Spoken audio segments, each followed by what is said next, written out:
Bonjour à tous, je suis ravie de vous retrouver pour une nouvelle émission du quart d'heure antidépresseur, une nouvelle vidéo.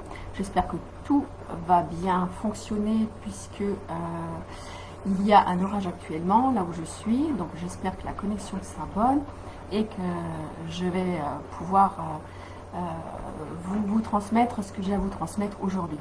Donc je suis Anne Leroy, coach et praticienne EFT à Nidernais, à côté d'Aubernais, et spécialisée notamment dans la relation amoureuse, et c'est de nouveau le sujet dont je vais vous parler aujourd'hui.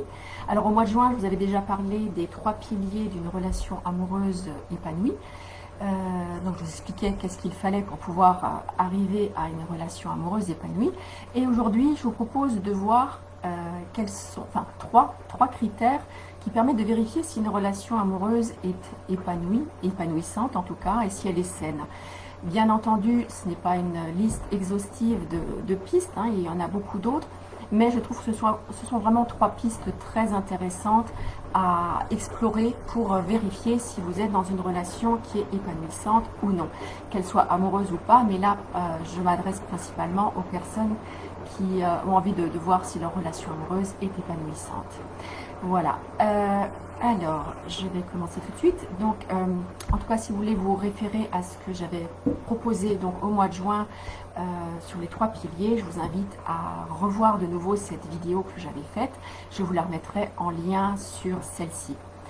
Alors, bien souvent, nos repères, nos critères sont faussés, hein, que ce soit par notre éducation, c'est-à-dire le modèle de nos parents, par notre propre vécu, nos précédentes relations, ce que nous avons donc vécu nous-mêmes, nos références. Il y a ce fameux mythe du prince charmant et de la princesse, en tout cas tout ce qui est véhiculé dans les films, les romans, les magazines, etc., qui nous donne une certaine image de ce que c'est qu'une relation amoureuse, de ce qu'elle devrait être.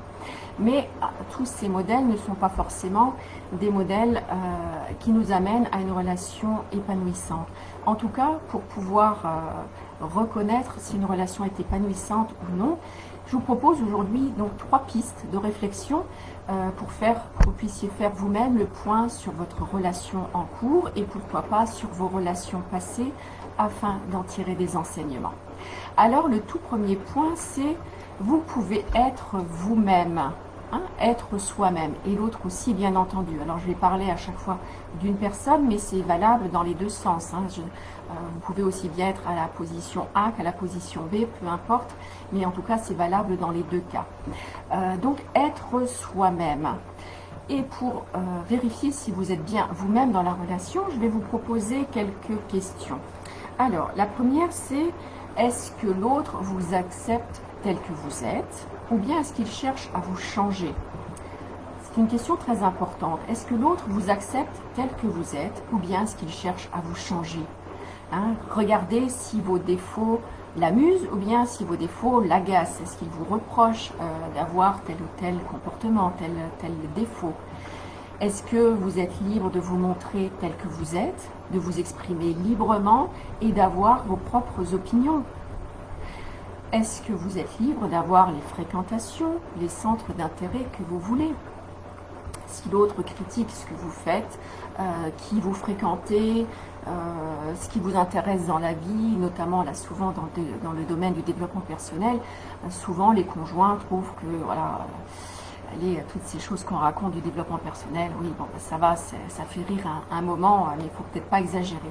Donc, est-ce que vous pouvez être libre? Est-ce que vous pouvez parler de ce que vous faites? Est-ce que vous pouvez parler de vos lectures, de tout ce qui vous intéresse? Ou bien, est-ce que l'autre vous fait des reproches? Ou alors, est-ce que l'autre vous fait régulièrement des remarques qui portent atteinte à votre intégrité, c'est-à-dire à votre être en lui-même? Est-ce qu'il vous dit parfois qu'il a honte de vous, ou de vos comportements, ou de vos origines, de votre histoire? Tout ceci est important à vérifier. Hein. Est-ce que l'autre est en accord avec qui vous êtes, avec votre intégrité, ou bien est-ce qu'il vous fait des remarques régulièrement? Est-ce que l'autre vous fait sentir qu'il doit faire des efforts avec vous, ou bien que vous faites des efforts avec l'autre, que ça ne coule pas naturellement? Rappelez-vous, je disais, une relation amoureuse épanouissante, c'est une relation où tout est fluide, où on peut être où tout fonctionne librement, de manière fluide. Je trouve vraiment que ce mot fluide est tout à fait approprié pour expliquer comment doit être une relation. Donc, est-ce que l'autre a honte de vous et vous donne l'impression qu'il doit faire des efforts avec vous? Il y a aussi comment vous vous positionnez. Alors, par exemple, si vous n'avez pas suffisamment confiance en vous, si vous ne vous estimez pas suffisamment, vous risquez de mettre l'autre sur un piédestal, de vous cacher derrière lui, de chercher par exemple à lui ressembler, de parler comme lui, de chercher à avoir le même type d'attitude, les mêmes lectures, alors que ce ne sont pas des lectures qui vous auraient intéressé a priori au départ, bien que ce soit toujours intéressant d'aller aussi vers l'autre, mais je dis bien, est-ce que vous vous cachez derrière l'autre? Est-ce que vous gommez votre propre personnalité, vos propres couleurs pour ressembler à l'autre parce que vous estimez que lui est un modèle bien mieux que vous-même? Observez donc vos gestes, vos paroles et demandez-vous si quand vous êtes comme ça, est-ce que c'est bien vous ou bien si vous faites du mimétisme, soit pour vous donner une certaine assise, une certaine image, ou bien est-ce que c'est parce que vous voulez être bien vu de l'autre et correspondre à ce que l'autre attend de vous? Vous pouvez aussi observer votre posture physique quand vous êtes avec votre partenaire. Alors, est-ce que vous vous tenez droite, bien aligné, ou bien est-ce que vous avez plutôt tendance à vous courber, même très légèrement, comme dans un signe un peu d'infériorité ou d'obéissance, voire même de soumission? Vous pouvez même demander un avis extérieur, demander à des personnes qui vous sont proches et chères, autres que votre conjoint, bien évidemment, si vous adoptez une posture différente quand vous êtes avec lui, ou bien si votre personnalité change quand vous êtes avec votre partenaire. En tout cas, si vous vous sentez obligé de jouer un rôle qui n'est pas le vôtre, de porter un masque, même si c'est à la mode en ce moment, pour être apprécié, alors vous n'êtes plus vous-même. Vous perdez votre essence propre, vous vous éteignez à petit feu. Comme je dis souvent, est-ce que vous avez la sensation désagréable de perdre votre âme? Je suis passée par là, je sais ce que c'est, et franchement c'est très désagréable de perdre son âme. Alors évidemment on peut la perdre parce que l'autre a une certaine influence sur nous et nous fait comprendre qu'il ne nous aime pas tels que nous sommes, mais ça peut être aussi de notre fait parce que nous estimons que nous ne sommes pas assez bien et du coup nous avons ce besoin de nous calquer sur l'autre. Donc on peut perdre son âme, soit parce que l'autre nous pousse à le faire, ou parce que nous-mêmes, nous avons l'impression que c'est indispensable pour pouvoir garder l'autre. Et il y a un proverbe chinois que j'aime beaucoup, qui dit « L'attention, c'est qui tu penses devoir être, la relaxation, c'est qui tu es ». Donc, quand vous jouez à être quelqu'un d'autre, vous êtes dans une tension. Cela crée de la tension en vous. Quand vous êtes vous-même, c'est relax. Il n'y a aucun effort à faire. Ça fonctionne tout seul. Donc observez si vous êtes dans la tension quand vous êtes avec l'autre ou bien est-ce que vous êtes dans la relaxation. Voilà, donc c'était pour cette première partie, être soi-même. La deuxième piste de réflexion, c'est celle sur la notion de liberté et d'indépendance. En effet, une relation saine et épanouissante est avant tout une relation de respect, le respect de la liberté et de l'indépendance de soi et de l'autre. Pour vivre une relation épanouissante, vous devez donc garder votre liberté et votre indépendance et l'autre aussi. Mais attention, je ne fais pas l'éloge de l'infidélité, ne me faites pas dire ce que je n'ai pas dit. Et d'ailleurs, par rapport à l'infidélité, j'en parlais déjà dans la première vidéo sur la relation amoureuse où j'expliquais qu'il était important de savoir quelle définition on donnait à l'infidélité, enfin à la fidélité en tout cas. Il s'agit donc de reconnaître que l'autre, tout comme vous, existe par lui-même. L'autre n'est pas votre moitié, vous n'êtes pas la sienne. Il n'est pas une moitié, il est entier, en tout cas il a à l'être. Et comme il est entier, il a des choses à vivre par lui-même et vous aussi.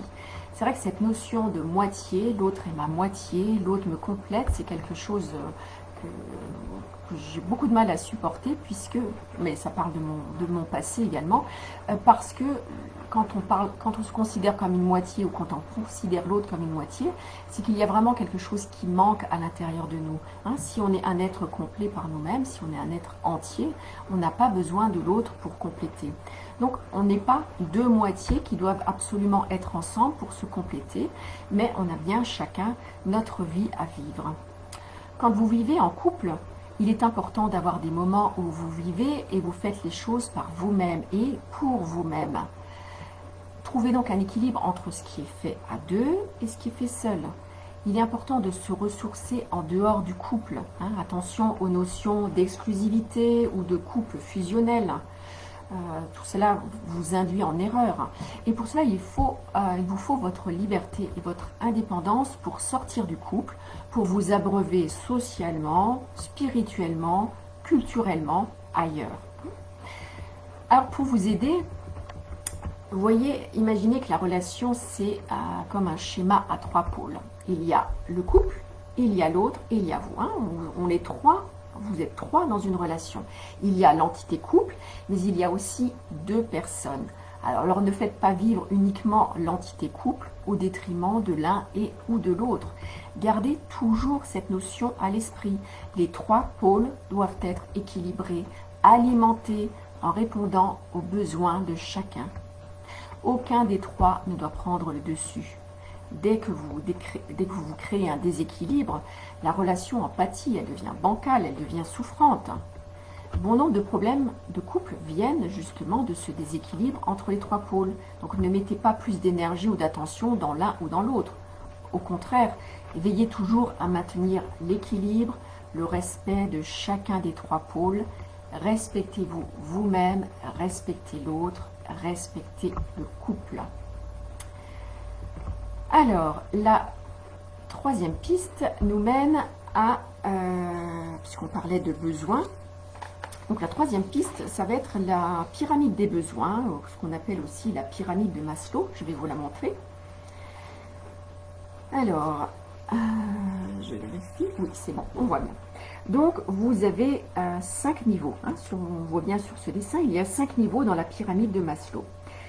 Chaque niveau correspond à un besoin différent. Alors, à la base, vous avez les besoins physiologiques, c'est-à-dire manger, boire, dormir, respirer, se reproduire. Au deuxième niveau, vous avez le besoin de sécurité. Alors que ce soit la sécurité physique, la santé, l'emploi, la protection contre les différents dangers qui menacent, etc. Ensuite, au milieu, vous avez les besoins sociaux ou le besoin d'appartenance, c'est-à-dire la famille, l'amour, l'amitié, l'intimité, le statut social, l'association, le groupe, en tout cas tout ce qui contribue à échanger, partager avec les autres en faisant partie du clan en question. Et ensuite vient le besoin d'estime et de reconnaissance, c'est-à-dire confiance et respect des autres envers vous. C'est aussi l'estime personnelle, c'est être apprécié et reconnu en tant qu'entité propre au sein des groupes auxquels vous appartenez. Et le cinquième et dernier besoin, au sommet de cette pyramide, c'est le besoin d'accomplissement ou bien besoin de réalisation de soi, sortir d'une condition purement matérielle pour atteindre l'épanouissement. Voilà, alors je ne vais pas utiliser cette pyramide dans le sens hiérarchisation, puisque comme vous l'avez vu, c'est une pyramide avec donc une hiérarchie, mais je ne vais pas l'utiliser dans ce sens-là, puisque cette idée de hiérarchisation suscite la controverse, et donc je vais l'utiliser uniquement à but informationnel quant aux différents types de besoins qui nous concernent et qui sont donc à utiliser également pour vérifier le côté épanouissant de votre relation amoureuse. Alors, je m'explique. L'équilibre prime, ça veut dire, il y a donc 5 besoins fondamentaux et il ne faut pas se contenter uniquement de l'un ou de l'autre besoin, de se cantonner à certains uniquement, sinon il y aura un déséquilibre dans la relation. Par exemple, si vous êtes en couple principalement pour satisfaire vos besoins physiologiques ou vos besoins de sécurité, eh bien, la relation sera très pauvre. Si vous y ajoutez ensuite le besoin d'appartenance et le besoin d'estime et de reconnaissance, eh bien, la relation sera déjà plus riche. Et si enfin, vous y ajoutez l'accomplissement personnel ou réalisation de soi, et le besoin aussi de contribuer à la vie de l'autre, alors votre relation pourra atteindre des sommets, c'est le cas de le dire, en termes d'épanouissement. Si vous n'en êtes pas encore aux étages supérieurs, je vous invite à vous pencher sur la question et à voir ce que vous pourriez changer pour que votre relation évolue vers des niveaux plus élevés.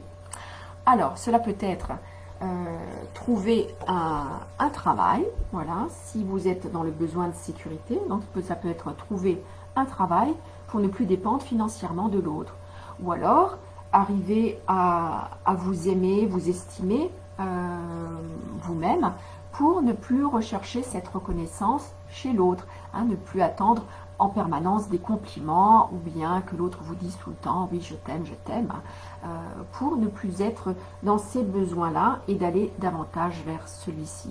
Vous avez vraiment besoin d'être, la relation pour être épanouissante doit passer par ce stade de pouvoir s'accomplir l'un et l'autre dans le couple et en dehors du couple.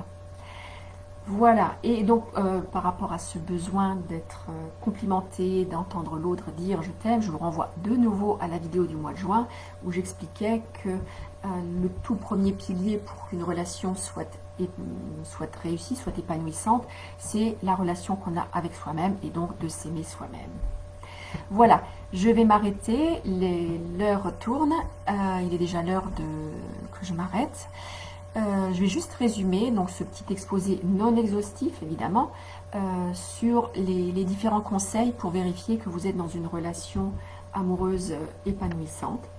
Donc pour que ça fonctionne, vous devez être vous-même, hein, le premier point, vous devez être vous-même, vous devez pouvoir briller de vos propres couleurs, savourer le bonheur d'être pleinement vous et de ne pas être celle ou celui que l'autre attend.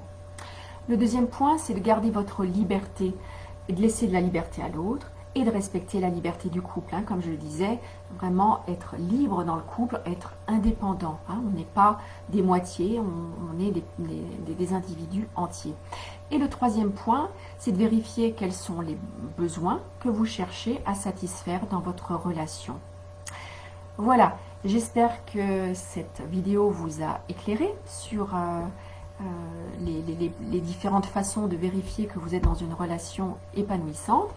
Je vous remercie pour votre écoute. Je vous retrouverai pour le quart d'heure antidépresseur qui devrait normalement changer de nom d'ici là. Je vous retrouverai le lundi 21 septembre à 15 h et le jour-là, je vous parlerai, le thème sera « Changer de vibration pour décrocher un emploi ». Voilà, je vous remercie, je vous souhaite une belle fin d'été et je vous dis à très bientôt. Merci, au revoir.